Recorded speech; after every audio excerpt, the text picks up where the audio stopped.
الحمد للہ رب العالمین والصلاة والسلام علی سید الامین اما بعد اعوذ باللہ من الشیطان الرجیم بسم اللہ الرحمن الرحیم وقال الذین لا يرجون لقاءنا لولا انزل علینا الملائکہ او نرى ربنا لقد استكبروا في أنفسهم وعتوا عتوا كبيرا يوم يرون الملائكة لا بشرى يومئذ للمجرمين ويقولون حجرا محجورا وقدمنا إلى ما عملوا من عمل فجعلناه هباء منثورا أصحاب الجنة يومئذ خير مستقرا وأحسن مكيلا ويوم تشقق السماء بالغمام ونزل الملائكة تنزيلا الملك يومئذ الحق للرحمن وكان يوما على الكافرين عسيرا ويوم يعز الظالم على يديه يقول يا ليتني اتخذت مع الرسول سبيلا يا ويلتى ليتني لم أتخذ فلانا خليلا لقد أضلني عن الذكر بعد إذ جاءني وكان الشيطان للإنسان خذولا وقال الرسول يا رب إن قوم اتخذوا هذا القرآن مهجورا وكذلك جعلنا لكل نبي عدوا من المجرمين وكفى بربك هاديا ونصيرا وقال الذين كفروا لولا نزل عليه القرآن جملة واحدة كذلك لنثبت به فؤادك ورتلناه ترتيلا ولا يأتونك بمثل إلا جئناك بالحق وأحسن تفسيرا الذين يحشرون على وجوههم إلى جهنم أولئك شر مكانا وأضل سبيلا آمنت بالله صدق الله العظيم اللهم صل على سيدنا ومولانا محمد وعلى آل سيدنا ومولانا محمد وبارك وسلم. اللہ کے پاک کلام قرآن مجید میں یہ 19ویں پارے کا پہلا رکوع تھا اور سورہ فرقان کی آیت نمبر 21 سے لے کر آیت نمبر 34 تک. آج کی ہمارے زیر مطالعہ آیات سورہ الفرقان 19واں پارہ، اس سورہ مبارک کی آیت نمبر 21 سے 34 تک. بڑی اہم آیات مبارکہ ہیں. آئیے سب سے پہلے ان کا ترجمہ اور مفہوم اور پھر انشاءاللہ مختصر سی گفتگو. اللہ کے مبارک نام سے جو بڑا مہربان، بہت زیادہ رحم کرنے والا ہے. وقال الذین لا یرجون لقاءنا، جن لوگوں کا ایمان قیامت پر نہیں ہے، ہم سے ملاقات کا یقین نہیں ہے، انہوں نے یہ بات کہی لولا انزل علینا الملائکہ، ہمارے سامنے فرشتے کیوں نہیں آتے کہ وہ ہمیں آ کر کہیں کہ یہ اللہ کا دین سچا ہے اور ہم مان لیں اس بات. او نرا ربنا، یا پھر ہم خدا کو خود کیوں نہیں دیکھ رہے تھے کہ خود ہمارا رب ہمارے سامنے آ کر ہمیں کہہ دے. لقد استكبروا في انفسهم وعتوا عتوا كبيرا، یہ ایک بہت بڑا بول ہے جو تکبر کی وجہ سے انہوں نے اپنے اندر سے نکال کے بات کی ہے. اور یہ بہت بڑی سرکشی ہے، بغاوت اور سرکشی کے انداز میں انہوں نے کائنات کے مالک کے سامنے یہ جملے بولے ہیں. لوگوں سن لو، یوم یرون الملائکہ لا بشرا یومئذ للمجرمین، جس دن انہوں نے فرشتوں کو اپنے آنکھوں سے دیکھ لیا، مجرموں کے لیے وہ کوئی خوشخبری کا دن نہیں ہوگا، وہ ذلت اور رسوائی کا دن ہوگا۔ وَيَقُولُونَ حِجْرًا مَحْجُورًا، اور پھر یہ کہیں گے حجرًا مہجورا، یہ جنت ہم پہ حرام کر دی گئی، ہمیں اس سے نکال دیا گیا، حالانکہ یہ سب کچھ ان کا اپنا کیا دھرا ہوگا۔ وَقَدِمْنَا إِلَىٰ مَا عَمِلُوا مِنْ عَمَلٍ فَجَعَلْنَاهُ هَبَاءً مَنْثُورًا، جب ان کے اعمال ہمارے سامنے پیش کیے جائیں گے تو پھر ہم وہاں آرڈر جاری کریں گے اور ان کے اعمال کو اڑتے ہوئے غبار کی طرح اڑا کے رکھ دیں گے، کوئی ذرہ برابر بھی اس کا وزن ہمارے ریکارڈ میں نہیں ہوگا۔ اصحاب الجنہ یومئذ خیر مستقرا واحسن مقیلا، حشر کے دن جہاں لوگ بڑی اذیت میں ہوں گے، جنتی لوگوں کے لیے وہ دن اور وہ مقام بھی بہترین ٹھکانے کی صورت میں ہوگا، بہترین ان کا پروٹوکول ہوگا۔ اور پھر دوپہر کے وقت نصف دن میں اللہ تعالیٰ ان کو اتنا سکون دے گا کہ انہیں ایسے محسوس ہوگا جیسے وہ کیلولا کر رہے ہیں، آسن مکیلا، دوپہر کے آرام کا وقت بھی انہیں میسر آئے گا۔ حشر کے دن جہاں لوگوں کو کھڑا ہونے کی کیفیت میں وہ بڑی اذیتناک محسوس ہو رہی ہوگی، اور یہی وہ دن ہے جس دن کی یہ فرشتوں کی بات کرتے ہیں، وَيَوْمَ تَشَقَّقُ السَّمَاءُ بِالْغَمَامِ، بادلوں کو پھاڑ کر فرشتوں کے لائنیں لگی ہوں گی اور پورے کے پورے نیچے آ رہے ہوں گے، وَنُزِّلَ الْمَلَائِكَةُ تَنزِيلًا، یکے بعد دیگرے ملائکہ جو ہیں اتر رہے ہوں گے، اور یہ منظر الملک یومئذ الحق للرحمن، آج کا دن سارا کا سارا اختیار، ساری کی ساری بادشاہی صرف اللہ وحدہ لا شریک کی ہوگی اور کسی کو کچھ بھی اختیار نہیں دیا جائے گا۔ وَكَانَ يَوْمًا عَلَى الْكَافِرِينَ عَسِيرًا، اور منکروں پر یہ دن بڑا بھاری ہوگا، جن لوگوں نے اللہ کا، اللہ کے رسول کا اور اس دن کا انکار کیا ہے، ایسے کافروں اور منکروں کے لیے یہ دن بڑا بھاری ہوگا، بڑا مشکل ترین دن ہوگا ان کے لیے۔ وَيَوْمَ يَعُضُّ الظَّالِمُ عَلَى يَدَيْهِ، ظالم اپنے ہاتھوں کو چپوں سے کاٹے گا، کاٹ کاٹ کر کھائے گا، اور وہ کہے گا یقول یا لیتنی اتخذت مع الرسول سبیلا، کاش کہ میں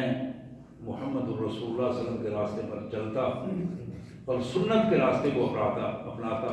قرآن کے راستے کو اپناتا، کاش کہ میں دنیا میں اس سے بھول کر نہ وقت گزارتا اور اللہ کے رسول صلی اللہ علیہ وسلم کے ساتھیوں میں سے ہوتا۔ یا ویلتا لیتنی لم اتخذ فلانا خلیلا، کاش، یہ اس دن کہے گا جب وہ ہاتھوں کو کاٹ کھا رہا ہوگا، کاش کہ میں فلاں کو اچھا سمجھ کر اس کے ساتھ جو دنیا میں چلتا رہا، کاش کہ میں اس کے ساتھ وہ دوستی کی بنا پر دوستی نہ بناتا اور خالصتاً اللہ کے دین کے لیے محمد الرسول اللہ کی صحبت پر عمل کرتا۔ لقد اضلنی عن الذکر بعد اذ جاءنی، سچا پیغام تو آ گیا تھا میری زندگی میں، لیکن میری ان یاریوں، دوستیوں اور جھوٹے تعلقات نے مجھے برباد کر دیا، انہوں نے مجھے گمراہ کر دیا۔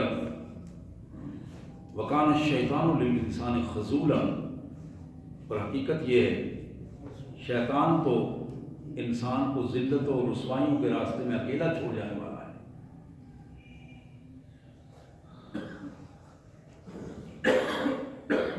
یہ ایک منظر تھا جو کافروں کا ایک پورا منظر حشر کے دن کا اور ایمان والوں کو بتایا گیا۔ اب حشر کا ایک تیسرا منظر بھی کائنات کے مالک نے ہمارے سامنے رکھا۔ وقال الرسول، اللہ کے پیارے رسول صلی اللہ علیہ وسلم اللہ کے دربار میں، اللہ کی عدالت میں کھڑے ہوں گے اور وہ کہیں گے یا رب ان قوم اتخذوا ھذا القرآن مہجورا۔ یہ محمد کریم صلی اللہ علیہ وسلم دعویٰ کریں گے اپنی امت کے حوالے سے کہ یا اللہ میری یہ امت ہے جس نے تیرے دیے ہوئے قرآن کو اپنے پشت کے پیچھے پھینک دیا تھا، میں نے ان کے سامنے تیرا قرآن رکھا، انہوں نے اس قرآن پر عمل نہیں کیا، اسے پیچھے پھینک دیا۔ وَكَذَلِكَ جَعَلْنَا لِكُلِّ نَبِيٍّ عَدُوًّا مِّنَ الْمُجْرِمِينَ وَكَفَىٰ بِرَبِّكَ هَادِيًا وَنَصِيرًا۔ اسی طرح ہم نے ہر نبی کے دشمنوں میں بڑے بڑے مجرموں کو لا کر کھڑا کر دیا تھا، وہ نبیوں کے دشمن بنے اور ایک حق اور باطل کا ایک توازن سامنے آئے، اور تیرا رب ہدایت دینے کے لیے اور اپنے بندوں کی مدد کرنے کے لیے وہ اکیلا کافی ہے۔ وقال الذين كفروا لولا نزل عليه القرآن جملة واحدة۔ کافروں نے یہ بھی بات کہی محمد صلی اللہ علیہ وسلم جس قرآن کا ذکر کرتے ہیں وہ قرآن پورا کا پورا ایک ہی وقت میں نازل کیوں نہیں ہو گیا، اس کے سامنے کتاب کی صورت میں اسے مل جاتا اور یہ ہمیں سناتا رہتا۔ اللہ فرماتے ہیں كذلك نثبت به فؤادك، میرے رسول یہ تھوڑا تھوڑا کر کے اس لیے ہم نے نازل کیا ہے تاکہ تیرے دل و دماغ میں یہ قرآن مجید ثابت ہو جائے اور تیرے لیے تسلی اور ثابت قدمی کا باعث بنے، اور جیسے جیسے یہ لوگ اعتراض کرتے چلے جائیں ہم اس کا جواب دیتے جائیں، قرآن کی صورت میں تیرے سامنے آتا جائے۔ وَرَتَّلْنَاهُ تَرْتِيلًا، اور ہم نے اسے ٹھہر ٹھہر کر تمہیں سمجھایا ہے، اور اس انداز میں اس کی ایک ایک آیت اور ایک ایک مضمون ایمان والوں کے دلوں میں رچ بس گیا ہے۔ وَلَا يَأْتُونَكَ بِمِثْلٍ إِلَّا جِئْنَاكَ بِالْحَقِّ، یہ جو بھی مثال یا کوئی مسئلہ گھڑ کے لاتے ہیں تمہارے سامنے، ہم اس سے بہتر حق کی صورت میں تمہارے سامنے اس کا جواب لے کر آتے ہیں اسی قرآن میں۔ وہ آسان تفسیرہ، اور ہم اس کی بہترین تشریح اور بہترین تفسیر بھی تمہارے سامنے پیش کر دیتے ہیں۔ یہ آخری آیت ہے اس رکوع کی، آیت نمبر 34، الذین یحشرون علی وجوہہم الی جہنم۔ ذرا تصور کرو ان لوگوں کا جن کو منہ کے بل گھسیٹ کر جہنم میں پھینکا جائے گا۔ جملہ بڑا ہولناک جملہ ہے، تصور کرو ذرا ان لوگوں کا تو ان کی کیفیت کیا ہوگی جنہیں منہ کے بل گھسیٹ کر جہنم میں پھینکا جائے گا، جھونکا جائے گا۔ اولئک شر مکانہ، یہ ان کے لیے بدترین جگہ ثابت ہوگی۔ وَأَضَلُّ سَبِيلًا،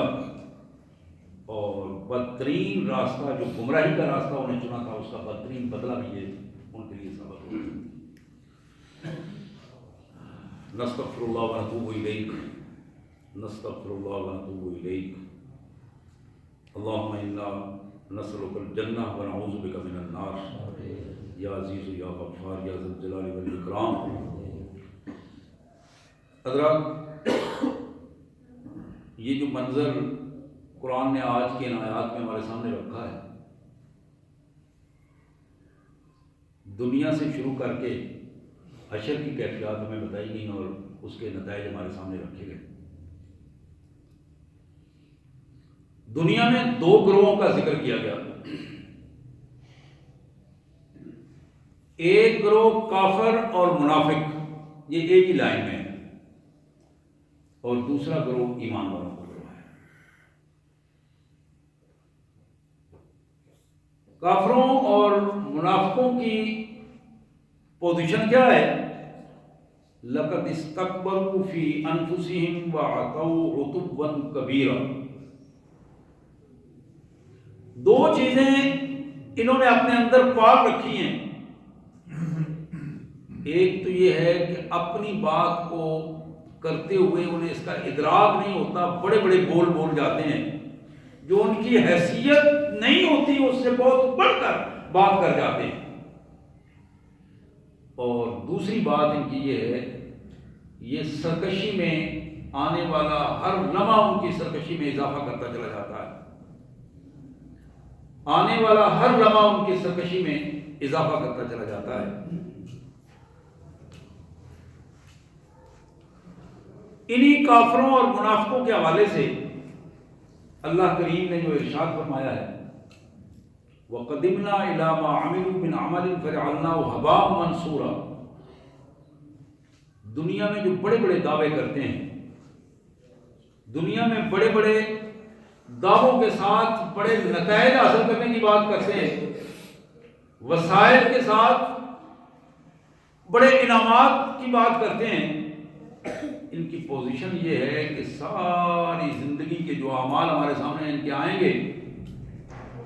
ان اعمال میں نیتیں اور عمل ٹھیک نہ ہونے کی بنا پر، نیت اور عمل ٹھیک نہ ہونے کی بنیاد پر فَجَعَلْنَاهُ هَبَاءً مَنْثُورًا، ہم اسے غبار کی طرح اڑا دیں گے۔ یہ دیکھتے رہ جائیں گے کہ وہ کیا لے کر آئے تھے، ان کے سامنے کچھ بھی نہیں کر سکا، جھولیاں خالی رہیں گی۔ کافروں کے بارے میں تو کفر کی کیفیت ہے، لیکن جو منافقوں کی کیفیت ہے یہ اور زیادہ خطرناک کیفیت ہے۔ ایک آدمی اللہ کے رسول صلی اللہ علیہ وسلم کا کلمہ بھی پڑھتا ہو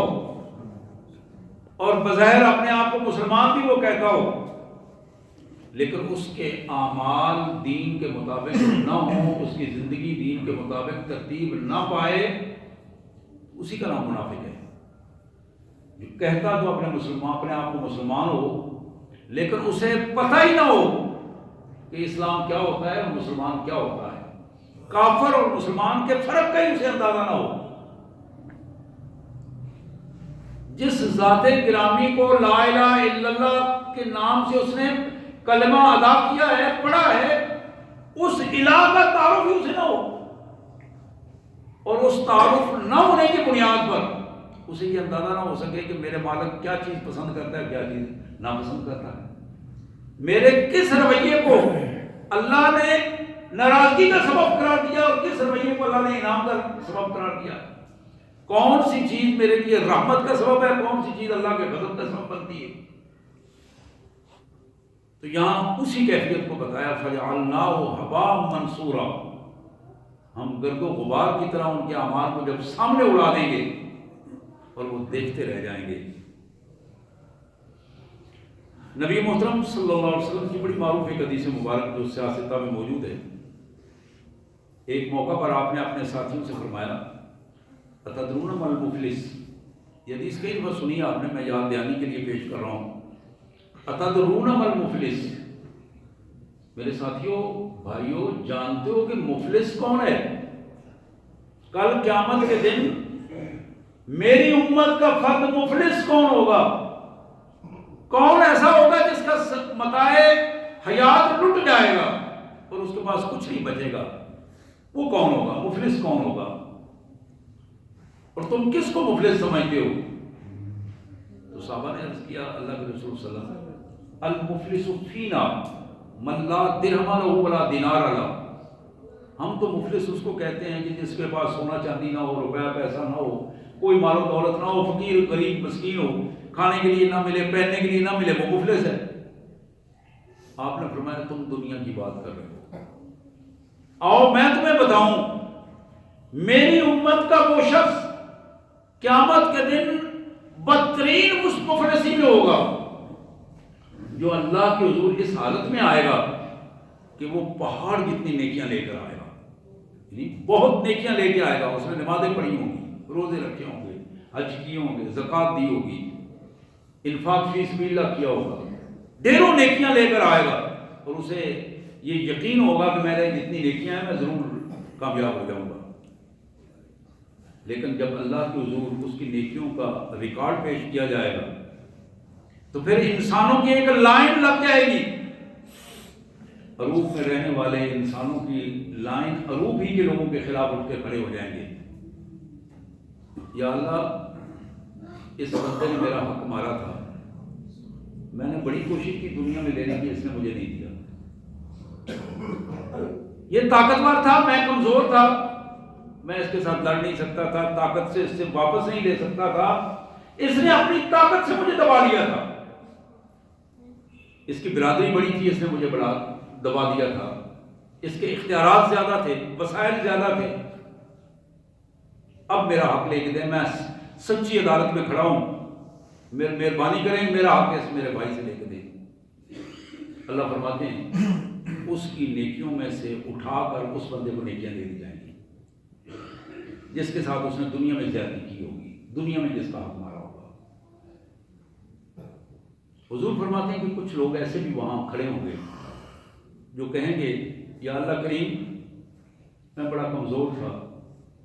مجھے کمزور سمجھا جاتا تھا، اور یہ میرا بھائی وہ ہے جس نے دنیا میں مجھے تھپڑ مارے تھے، اللہ کا محاذہ کے الفاظ ہیں، تھپڑ مارے تھے، مجھے میری بےزتی کی تھی، انسلٹ کی تھی، لوگوں کے سامنے مجھے گالی گلوچ کیا تھا، جس نے بازار میں کھڑے ہو کر میری بےزتی کی تھی، اس نے لوگوں سے میری بےزتی کروائی تھی، لوگوں سے کے ذریعے میں جب بد اخلاقی میرے ساتھ کروائی گئی۔ حضور فرماتے ہیں وہ بندہ اللہ سے درخواست کرے گا یا اللہ میں وہاں تو کمزور تھا، آج میں مظلوم کی حیثیت سے آپ کی عدالت میں ہوں، تو آج میری توقع ہے کہ مجھے انصاف ملے گا۔ اللہ کے رسول صلی اللہ علیہ وسلم فرماتے ہیں کہ اس کی نیکیوں میں سے اس کو بھی دے دیا جائے گا۔ پھر اس کے رشتہ دار کھڑے ہوں گے،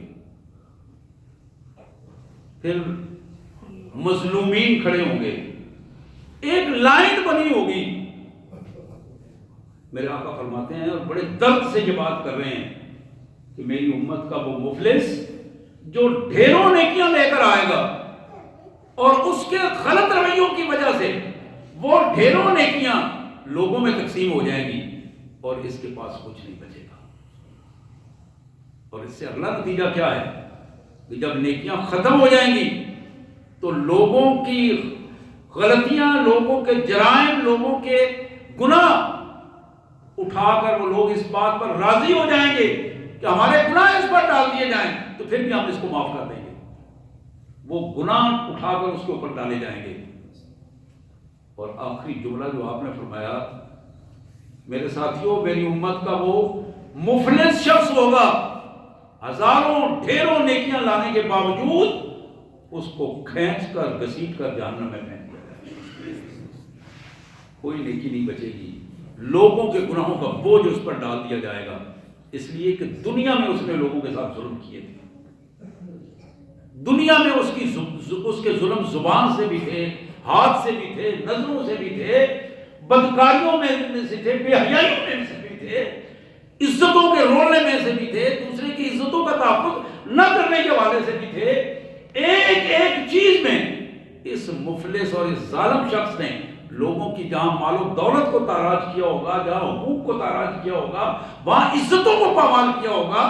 اس ساری چیزوں کے جواب میں وہاں اپنی نیکیاں دے کر اسے جان چھڑانی پڑے گی، لیکن جان چھوٹے گی نہیں۔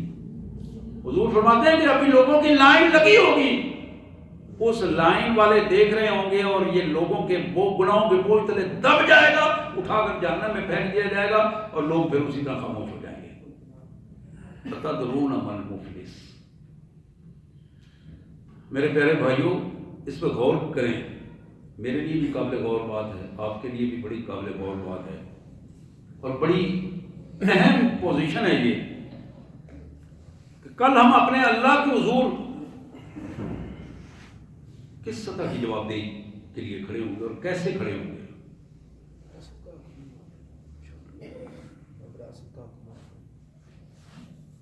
یہ باتیں بعد میں ہیں، ابھی خطبہ ہو رہا ہے، سوالات جو ہم نہیں، یہ جو چھوٹی چھوٹی چیزیں جنہیں ہم چھوٹی سمجھتے ہیں، اللہ کے نزدیک وہ چھوٹی نہیں ہے۔ یعنی ہر بندے کو اسلام نے کسی کو بھی، یہ آپ ذرا ذہن میں رکھیں کہ حق مانگنے کا اجازت نہیں دی، کہیں نہیں آیا کہ تم اپنا حق مانگو، لیکن اسلام نے فرض کی ادائیگی کا حکم دیا ہے۔ ماں باپ کو فرض کی ادائیگی کا حکم دیا کہ جو تمہارے فرائض ہیں وہ ادا کر دو، بچوں کو فرائض کا حکم دیا ہے جو تمہاری ڈیوٹی ہے وہ تم ادا کرو، بیوی کو فرض حکم دیا کہ تم اپنی ذمہ داریاں ادا کرو، اور خامد کو حکم دیا تم اپنی ذمہ داریاں ادا کرو. جب دونوں فرائض ادا کریں گے تو حقوق بھی ساتھ ادا ہوں گے اور فرائض بھی ساتھ ادا ہوتے چلے جائیں گے. یہی اسلام کا خوبصورت نظام ہے. حضرات دوسری بات جو کائنات کے مالک نے کہی، یوم یعز الظالم علی یدیہ یقول یا لیتنی اتخذت مع الرسول سبیلا. قیامت کے دن، حشر کے دن ظالم اپنے ہاتھوں کو کاٹ کاٹ کر کھائے گا. آپ کو اندازہ ہے کہ جب آدمی، جذباتی آدمی کچھ نہ کر سکے اور اسے سارے راستے بند نظر آئیں تو پھر وہ زبان سے بھی اور فور بکتا ہے اور اپنے جسم کو کاٹ کھانے کو دوڑتا ہے. میرے پیارے حبیب، میرے آقا ختم الرسول رحمت للعالمین سید عالم صلی اللہ علیہ وآلہ وسلم نے ارشاد فرمایا،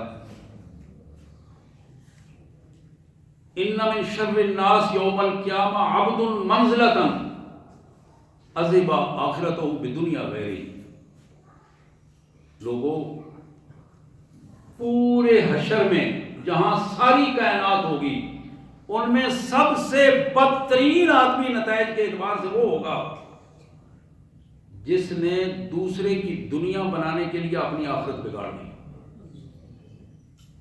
دوسرے کی دنیا بنانے کے لیے اپنی آخرت بگاڑی.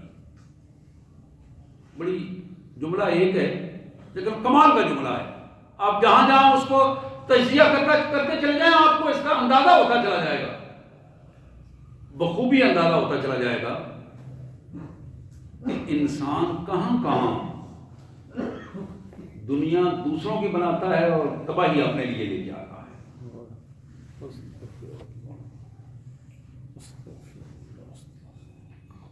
بیوی، بچے، دوست، یار، مال و دولت اکٹھا کرنا، دوسروں کے حقوق کو کھینچ کر لے آنا، دوسروں کے حقوق کو کھا جانا، یعنی یہ بڑی عجیب سی کیفیت ہے. پتہ ہوتا ہے کہ یہ زمین میری نہیں ہے، یہ بننا جو جا رہا ہے یہ میرا نہیں ہے، لیکن اسے پھر بھی کسی سے لاپر کے اپنی طرف بات کوئی نہیں ہوتی، 1-2 انچ کر کے اس کو اپنی زمین میں ملاتے رہتے ہیں. پتہ ہوتا ہے کہ میں یہاں مکان کی یہ دیوار بنا رہا ہوں، یہ اینٹ جو رکھ رہا ہوں یہ میں اپنی جگہ پہ نہیں رکھ رہا ہوں، یہ اس کا ذہن اسی وقت بتاتا ہے، لیکن اس کی اینٹ ادھر ہی جاتی ہے. شیطان وہ اینٹ آگے لے کے جاتا ہے، ذرا آگے اور تھوڑی کر لو. حضرات یہی وہ وقت ہوتا ہے جب بندہ مومن اس شیطان پر لعنت ڈال کر اپنے آپ کو ثابت کر دیتا ہے کہ میں وہیں اینٹ رکھوں گا جو میری جگہ ہے، میں اس سے آگے نہیں جانا. حضرات غلط بات پر دوسرے کی حمایت کرنا. ایک آدمی آپ ہی کی گلی محلے میں رہ رہا ہے، آپ اسے کوئی بات سمجھا رہے ہیں کہ بھائی آپ کے اس عمل سے جانے والوں کو تکلیف ہو رہی ہے. اپنے گھر کے سامنے یہ آپ نے ریت کا ڈھیر لگا دیا ہے، یا آپ نے بجری کا ڈھیر لگا دیا ہے. اللہ کے نیک بندے یہاں گاڑی کھڑی کر دی، اب کسی کو گزرنے کا بھی مسئلہ پریشان ہو. آپ نے یہاں پانی کھڑا ہونے دیا ہے، اس کو صاف نہیں کروایا، یہیں سے نمازی لوگ گزرتے ہیں ان کے کپڑے گندے ہو جاتے ہیں. یعنی مختلف حوالوں سے آپ دیکھتے چلے جائیں. ایک بھائی دوسرا نکلتا ہے وہ کہتا ہے یار کی ہو گیا، یہ ہماری عام رویے ہیں. اب اس کا چونکہ اس سے تھوڑا بہت تعلق ہوتا ہے، اس بندے کو خوش کرنے کے لیے، اس کی دنیا بنانے کے لیے، اس کی رکھ رکھاؤ کرنے کے لیے یہ اپنی زبان کھولتا ہے. اب جو یہ زبان کھولتا ہے مجرم کو بھی تھا لیکن اللہ کے حضور یہ اس سے بڑا مجرم بن گیا ہے جس نے باطل کی حمایت کی ہے، غلط چیز کی حمایت کی ہے. یہ وہ بدترین رویہ ہے جو بدترین رویہ کل حشر کے دن سب کے لیے، ہر اس شخص کے لیے جو اس بدترین رویے کا حامل ہوگا، اللہ کے رسول صلی اللہ علیہ وسلم فرماتے ہیں کہ دنیا کے سامنے اللہ تعالیٰ اسے بدترین نمونہ بنا دیں گے. اسی طرح ایک اور حدیث مبارک جو ابو داؤد کی حدیث ہے، سنن ابو داؤد، جناب اوس بن شرابیل ہیں صحابی رضی اللہ تعالی عنہ، وہ کہتے ہیں میرے آقا صلی اللہ علیہ وسلم نے فرمایا باتیں ہم سنتے ہیں، یقین کیجئے سنتے ہوئے بھول جاتے ہیں، اس لیے کہ ہم سنجیدہ نہیں ہوتے۔ جب ہم سنجیدہ ہوتے ہیں تو پھر وقت ہمارے قبر کا ہوتا ہے، پھر ہمارے بس میں کوئی نہیں ہوتا کہ ہم سنبھل سکیں۔ جب سنبھلنے کا وقت ہوتا ہے اس وقت ہم سنجیدہ نہیں ہوتے۔ نبی رحمت صلی اللہ علیہ وسلم نے فرمایا من مشى مع ظالم ليقويه وهو يعلم انه ظالم فقد خرج من الاسلام۔ جس شخص نے کسی بھی ظالم آدمی کو سپورٹ کیا، اس کے ساتھ چل پڑا، اس کو طاقتور بنایا، اس کو عزت دی، ليقويه تاکہ اسے طاقت ملے، عزت ملے۔ الفاظ ہیں، اس پہ غور کیجئے، من مشى مع ظالم، ظالم کے ساتھ چل پڑا، وسائل دیے، عزت دی، سہولت کار بن گیا، لیقویہ تاکہ اسے طاقت ملے، اقتدار ملے، عزت ملے، سٹیٹس ملے۔ حضور صلی اللہ علیہ وسلم نے فرمایا وَهُوَ يَعْلَمُ أَنَّهُ ظَالِمٌ، یہ بندہ جانتا ہے کہ وہ ظالم ہے جس کی میں سپورٹ کر رہا ہوں، یہ اس کی پوری ہسٹری جانتا ہے، اس کے اندر کے حالات جانتا ہے، اس کے سامنے وہ سب کچھ ہوتا رہتا ہے، لیکن یہ گونگا شیطان بن کر بیٹھ کر اس کی حمایت کرتا ہے۔ میرے آقا صلی اللہ علیہ وسلم نے فرمایا فقد خرج من الاسلام، اسلام سے خارج ہو گیا، میرا اس سے کوئی تعلق نہیں ہے۔ وہ بے شک حاجی صاحب ہیں، بے شک نمازی صاحب ہیں، بے شک انہوں نے مسجدیں بنوائی ہیں، بے شک وہ پیر صاحب ہیں، وہ مفتی صاحب ہیں، وہ مولوی صاحب ہیں، کچھ بھی ہیں، لیکن جب وہ ظالم کی حمایت میں کھڑا ہو گیا، اس نے اپنی سارے وسائل ظالم کے لیے لگائے، فقد خرج من الاسلام، اس کا اسلام سے کوئی تعلق نہیں رہا، اسلام سے کوئی تعلق۔ یہ ہے وہ بندہ کل جو اپنے ہاتھوں کو کاٹ کاٹ کر کھائے گا، یہ وہ بندہ جو اس وقت کل جب اس کے پاس وقت نہیں ہوگا، کوئی آپشن نہیں ہوگا، اس وقت یہ کہے گا کہ کاش میں رسول اللہ کی بات مان لیتا، کاش میں نبی رحمت صلی اللہ علیہ وسلم کی بات مان کے ان کے راستے پر چلتا، لیکن اس وقت معاملہ ہاتھ سے نکل گیا ہوگا۔ پھر یہ کہے گا لقد اضلنی عن الذکر بعد اذ جاءنی، قرآن تو تھا میرے پاس لیکن میں ہی اس کے پاس نہیں گیا، رسول اللہ کی سنت تو تھی صلی اللہ علیہ وسلم لیکن میں نے اس کو نہیں پڑھا، میں نے نہیں دیکھا، اس لیے کہ میری آنکھوں پہ پٹی بند گئی تھی، وہ پٹی چدرا کی پٹی تھی، وہ پٹی صنعتکار کی پٹی تھی، وہ پٹی ایک دانشور کی پٹی تھی، وہ پٹی ایک سیاست کی بدترین سیاستدان کی پٹی تھی۔ یہ جو تعصبات کی پٹیاں میں نے اپنے آنکھوں پہ چڑھا لی تھی، مجھے حق نظر نہیں آ رہا تھا، اور اسی حق نظر نہ آنے کی وجہ سے میں ظالم کے ساتھ کھڑا تھا، اور نتیجتاً آج جہنم کا راستہ میرے لیے ہے اور جنت کا راستہ بند کر دیا گیا۔ میرے پیارے بھائیوں، قرآن یہ منظر کشی کرتا رہتا ہے، اور اسی لیے کرتا ہے تاکہ ہم اس تھوڑی سی زندگی میں اپنی حرکتوں سے باز آ جائیں۔ یہ جو حرکتیں شیطان ہم سے کرواتا ہے، ہمارا نفس ہم سے کرواتا ہے، اور ہم شیطان اور اس نفس کے ہاتھوں میں کھیلتے رہتے ہیں۔ اللہ سے دعا ہے اللہ تعالیٰ ان آیات کو سمجھنے اور اس پر عمل کی توفیق عطا فرمائے۔ وآخر دعوانا الحمدللہ رب العالمین۔